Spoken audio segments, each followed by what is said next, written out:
Okay, so the other day, me and my buddy Troy made a video on the top 5 on Spotify, and this song was among them, Die With A Smile. I really liked it, but I had a little bit like mixed feelings about it, but it's really grown on me, and I'm a big fan of this song. So today we're gonna be diving into it a little bit more, figure out what is it that makes this song so good. It's just a really fun song to break down because there's a lot going on, so let's get started.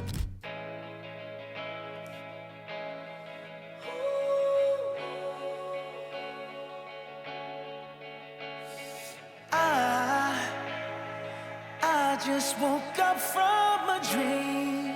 I mean, already that is just top class vocals, right? It's undebatable. That is like the grit. I just woke up from a dream. I can't do it. He sounds so amazing. I sound emo when I'm up there. He sounds really, really good and like kind of timeless, you know, in the way he does it. Such a great singer, man. I just woke up from a dream where you and I had to say goodbye. The tone. Sorry, but like the way he thins out, you and I and say are so soft. You and I had to say goodbye. That is such control. And I don't know what it all means. It's so good.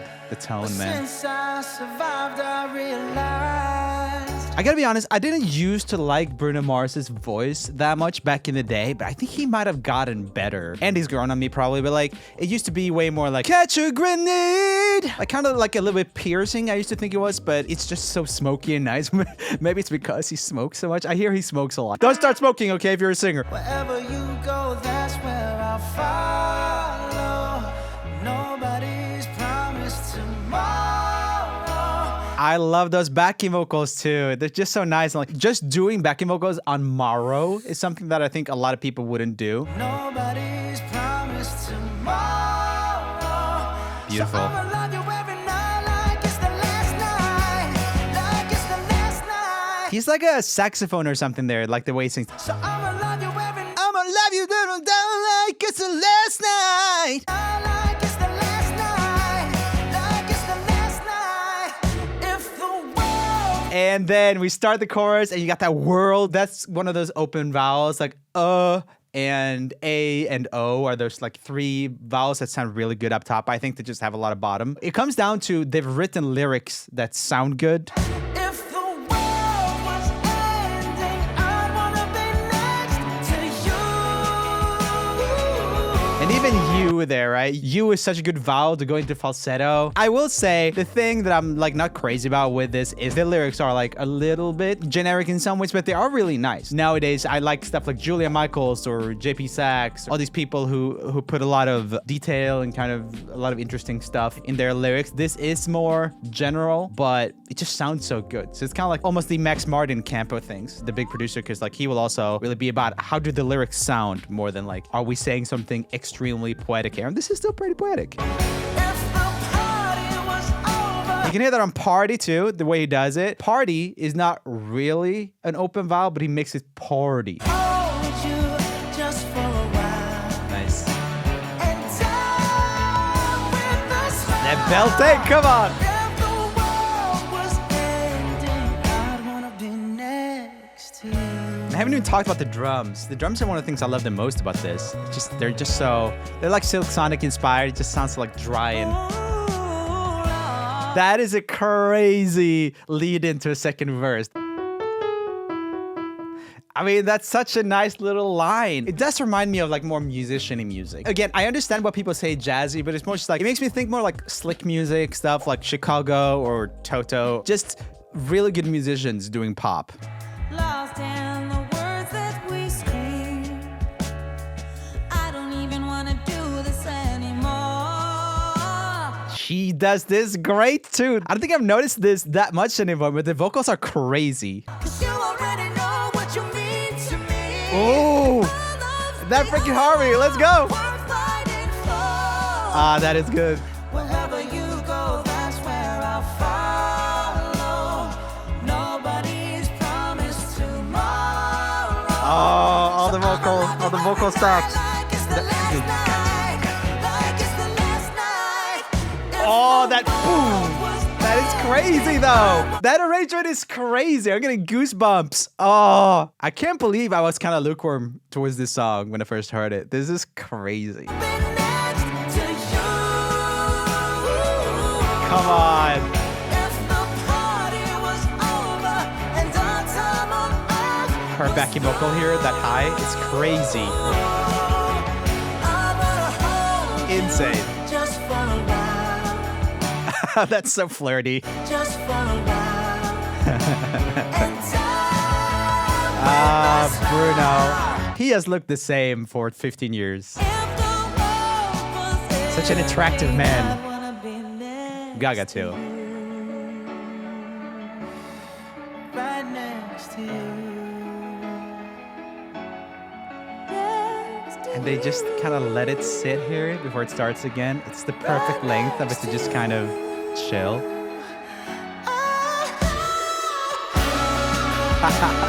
Oh, yeah, she's dancing here with a cigarette. I mean, it is an aesthetic. I mean, cigarettes are disgusting, but yeah, I get it.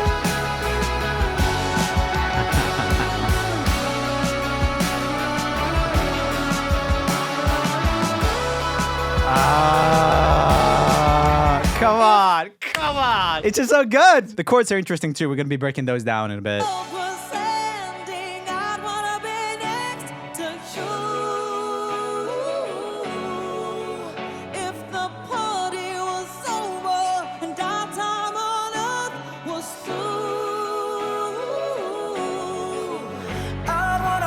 Sorry, the singing with a cigarette in their mouth gets me. Just for a while, and time. And I love how they switch up the chords here. If the world was ending, I wanna be Do next these to you.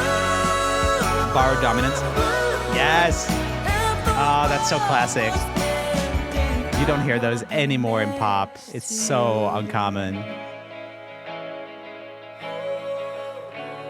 Come on. I wanna be next to you.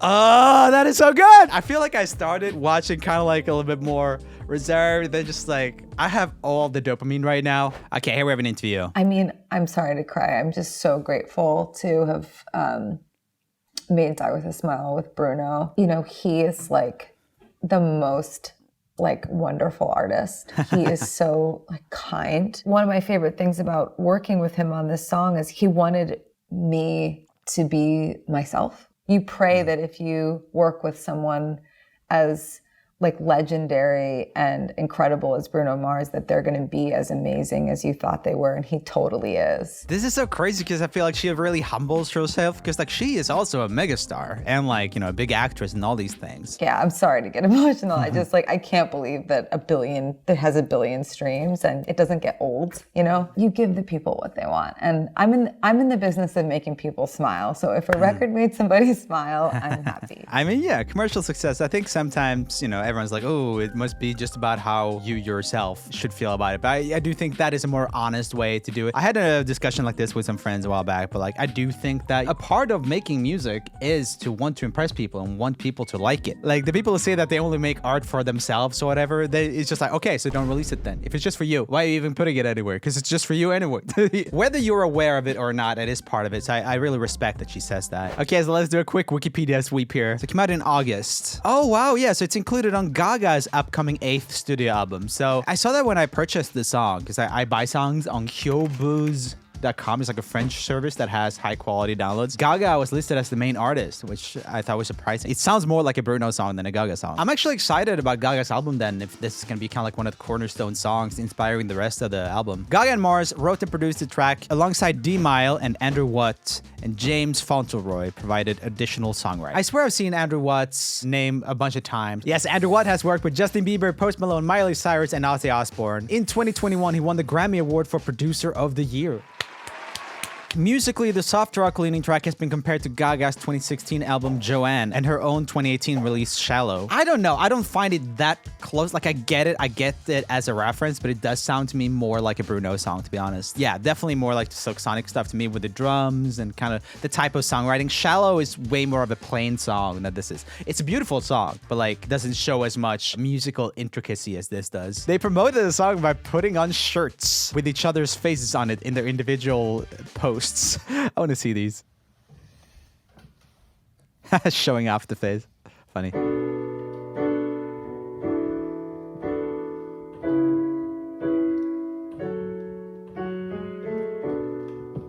Yeah.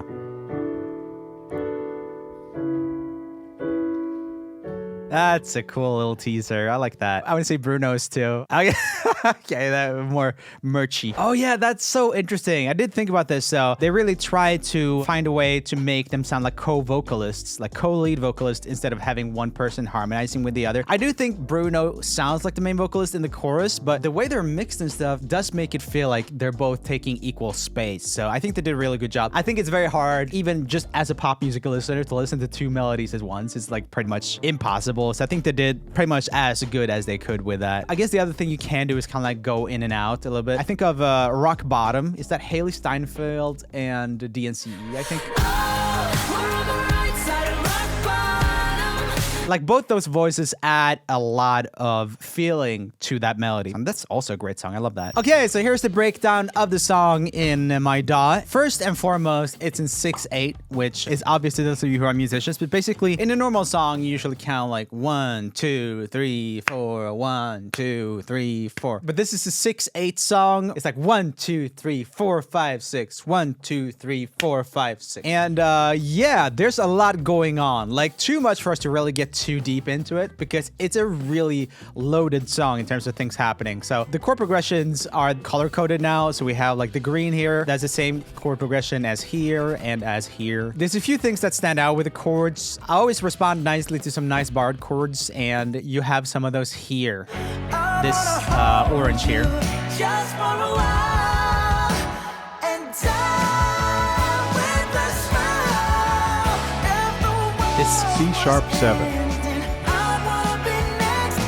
And then you have the B7 too. That's so fun. That's always been my favorite chord since I was a kid. I used to play really stupid things when I was a kid, like.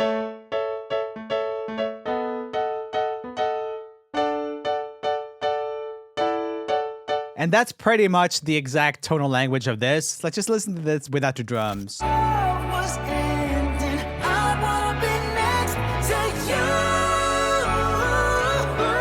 That is amazing. Another chord that you don't hear too often in pop music, but that's all over this, is the 11 chord. My program wouldn't let me write 11, so it's D6 with E in the bass, but often you will play it like that, just like a D with an E in the bass. And it's really very similar to normal dominant, like that leads back to, you know, the home chord. But when you play it like this, it gets another vibe. It's a little sugarier, a little happier. You also hear 11 chords and stuff like September by Earth, Wind & Fire. Lots of kind of soul and disco stuff has 11 chords. All of it's kind of considered slick music or like kind of, you know, musician-y pop music, right? So yeah, in the verses, you really just have 2 chords. I thought this was kind of interesting. So towards the end of the verse, they have those 2 chords. And then when we go into the pre-chorus, it just switches those chords back and forth here. You see, it kind of just stays on this D major here. Wherever you go, that's where I'll follow. I'm not really sure if in the chorus how intricate the chords are. I wrote the chords out pretty simply.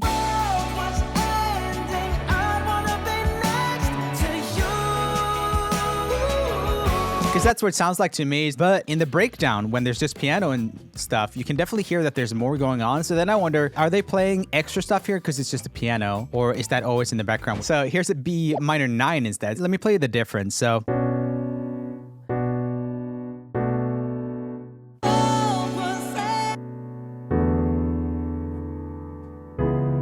But this C minor 7 is just like that. So this is the type of song that has the chords follow the melody and where the melody wants to go. Often modern pop music is kind of the opposite. You kind of make a loop or two, and then the melodies just kind of have to live on top of whatever you have, which is cool as well. So I would say it's almost a little bit of an accomplishment to make something this clean and catchy with this amount of chords and this amount of variation. Because again, if we zoom out, look at all those colors. But yeah, the star of the show is still the vocals, because they just kill the vocals. I love that. I just woke up from a dream where you and I had to say goodbye. Just that tone. I've never really heard that too much from Bruno before that. Bah, that's beautiful. And I don't know what it all means. And still that grit. I love it so much. Since I survived, I realized wherever you go, that's where I'll follow. Those chords. Nobody's promised tomorrow. Those harmonies. Oh, so good. I wanna be next to you. But that is beautiful. If the party was over. That's pretty high, I think.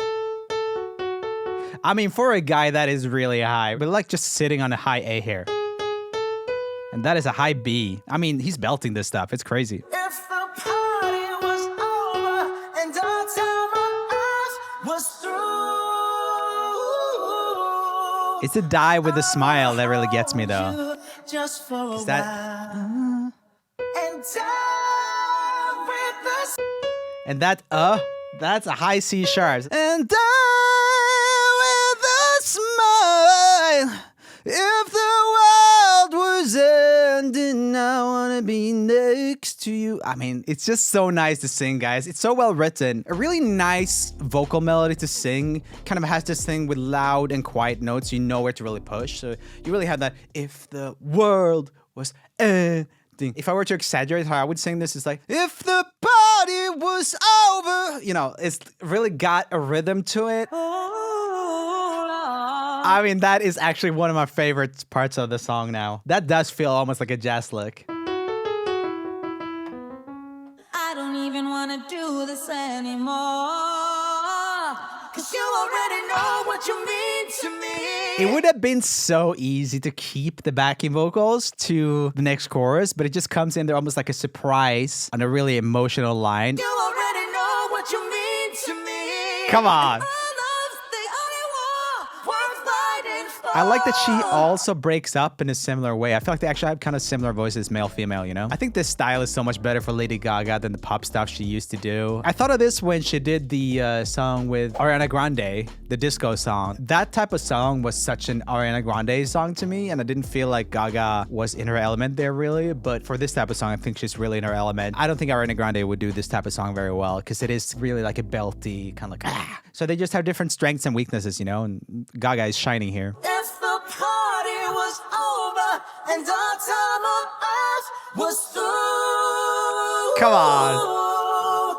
I wanna hold you just for a while and die with a smile.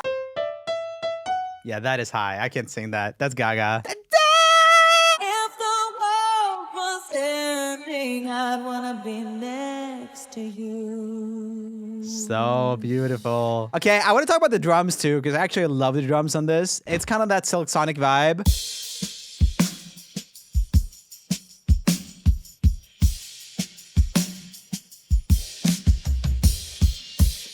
Oh, these drums sound so good. And just the drum fills and everything, it's just so tasteful. I just love it. That's actually a lot of playing. There's a lot of toms and stuff, but since it's just so musically done, it doesn't take away from anything. It's not distracting that it's playing. It just is perfect. With a smile. If the world was ending, I wanna be next to you. So good. I think a big standout for me in this as well is the very melodic bass lines that are dubbed with electric guitars. It's just so nice. It adds so much texture to the song. I mean, yeah, this would be a good like bass lesson song. Just stuff like that in the bass. Come on, in a pop song, that's crazy.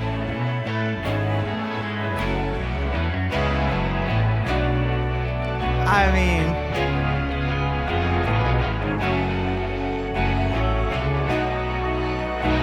there's a little organ back there. I didn't hear that at first. Anyway, guys, I hope you enjoyed this. Click here for another breakdown video. I can't believe how good this song is and that it's so popular. It gives me a lot of hope for the future music, especially when, you know, all the AI stuff is coming up on us. And I would love to see more very human and very intricate music that shows that there are musicians behind it. I love that. Anyway, thank you so much, and I'll talk to you later. Bye.